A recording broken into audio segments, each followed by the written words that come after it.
This episode is brought to you by San Pellegrino Ciao. A gift from Italy to your home. San Pellegrino Ciao is a flavored sparkling water made with real fruit juice, finished with a pinch of Sicilian salt for a perfectly balanced taste. So which flavor will you choose?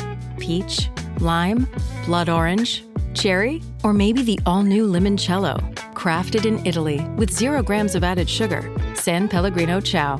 Buy it now. Listen, all you New Yorkers.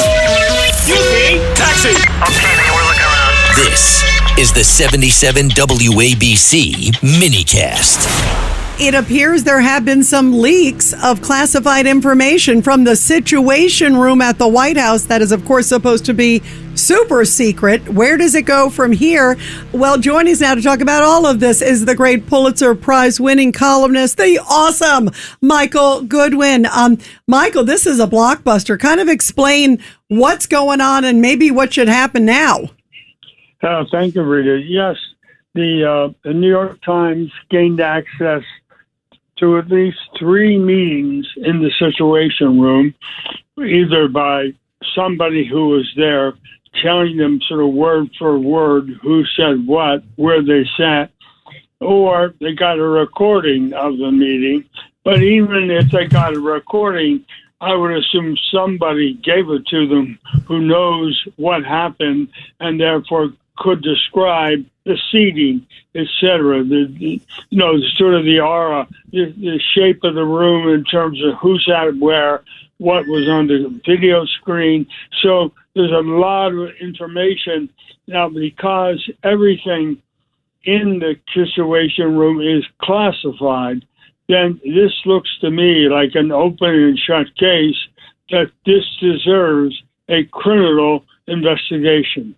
Now, are they doing that? I mean, what's being done even within the White House to figure out who's leaking? Because there's only X amount of people in there. Right. And no, I mean, what surprises me is that with the first of these articles appeared in April. And I wrote at the time that it's inconceivable that this is not criminal for these detailed conversations. And that was largely about a visit by Prime Minister Netanyahu of Israel. And this was in a meeting in February before the war started.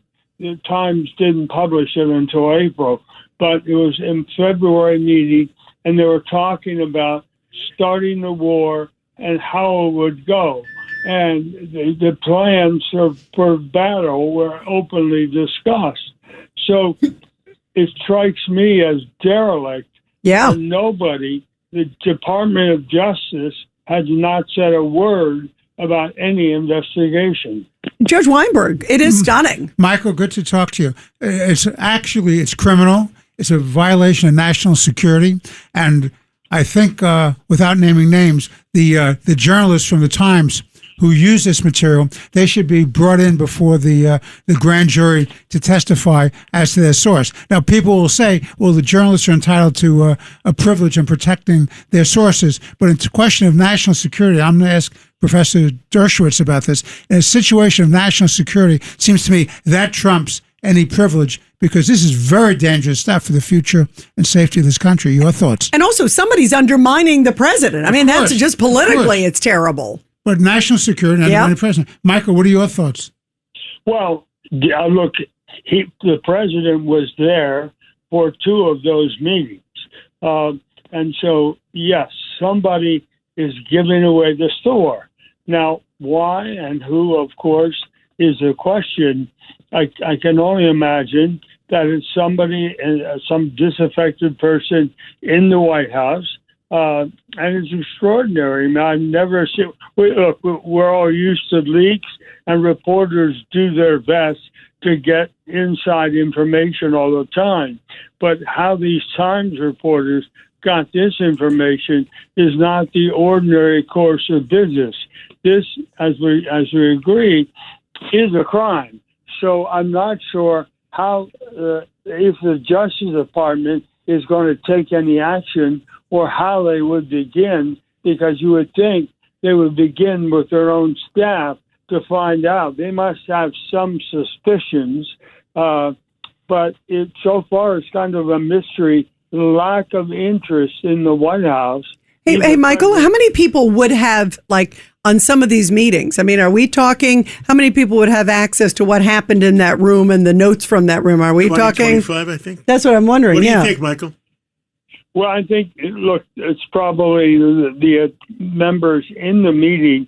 You're talking anywhere, I guess, from a half a dozen to a dozen in both of these. Yeah, plus their assistants. That's what I was thinking, their Their staffers staff, as right. Well, that's not clear to me. That the Times doesn't talk about anybody but principals. But if all the conversations are recorded, that expands the number of possibilities, because then you have to ask who has access to the recordings, or who was involved, if a person was involved in conducting the recordings. So there's all kinds of questions that arise. I'm just shocked. President Trump has said he's apparently furious about this, but he has not called for an investigation. And in fact, what's interesting is Pam Bondi, then the Attorney General, was in one of the meetings that was disclosed, that she was on the speakerphone with Kash Patel as well into the Situation Room. So the Justice Department has been compromised by leaks as well.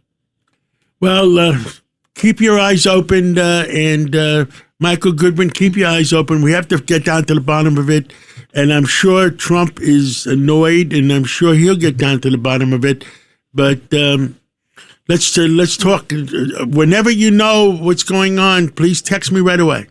Thank you, Michael. Thank you, Michael. Good to talk to you, Michael. Thank you. Thank you.